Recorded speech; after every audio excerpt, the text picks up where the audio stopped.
Innalillahi wa inna ilaihi raji'un.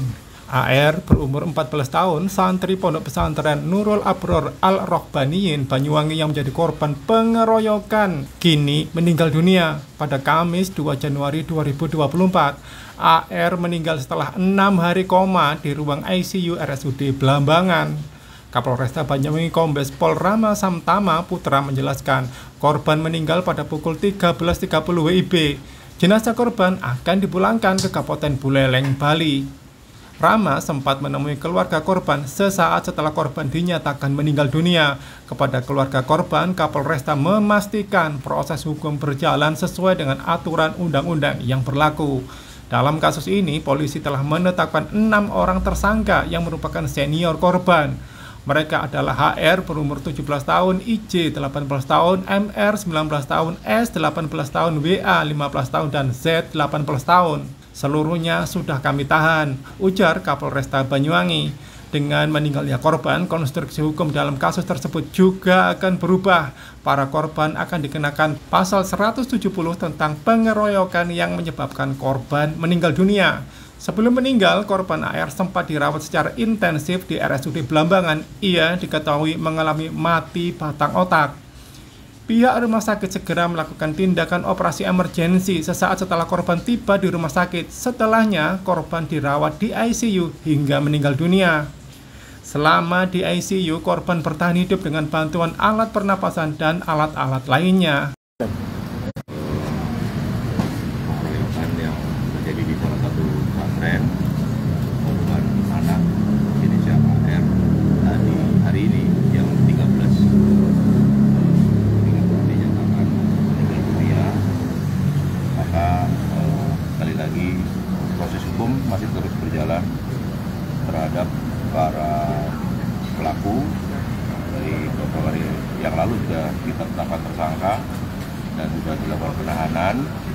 Namun demikian, karena yang tadinya korban masih hidup, sekarang dinyatakan meninggal, maka agak berubah konstruksi hukumnya, pasal yang digunakan.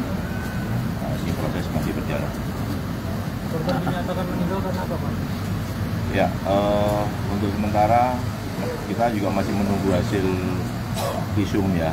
Visum update ya, kemarin kan terkait dengan korban masih luka, masih dirawat, dan sekarang sudah meninggal. Maka tadi juga kami koordinasi dengan dokter yang menangani, nanti akan dibuatkan semacam visum susulan terkait dengan korban meninggal dunia. Kalau pasalnya mungkin yang tadi kan disampaikan konstruksi hukum pasalnya berubah nanti, apa mungkin ya? Ya, tetap ya, yang tadinya 170 luka-luka berat, dan sekarang 170 merupakan meninggal dunia yang tinggi. Dan untuk tersangka ada kemungkinan penambahan lagi atau sudah fix 6 itu? Sejauh ini 6 ya yang kita tetapkan ya, karena yang berkaitan ataupun berhubungan langsung dengan kejadian dan peristiwa.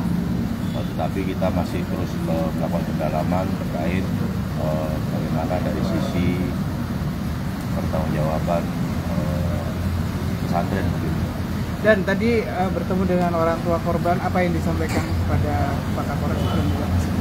Ya tentu kita hanya menyampaikan turut bela sungkawa ya, dan kita juga memastikan kepada keluarga korban bahwa proses hukum akan terus berjalan. Setiap perbuatan maka harus ada pertanggungjawaban dan terjadi konsekuensi hukum. Dan tadi juga akan disampaikan untuk kepentingan penyidikan dirasa sudah cukup hasil koordinasi dengan dokter yang menangani, maka untuk korban almarhum sudah bisa dibawa menuju ke rumah duka di Bali. Download Tribun X sekarang, menghadirkan lokal menjadi Indonesia.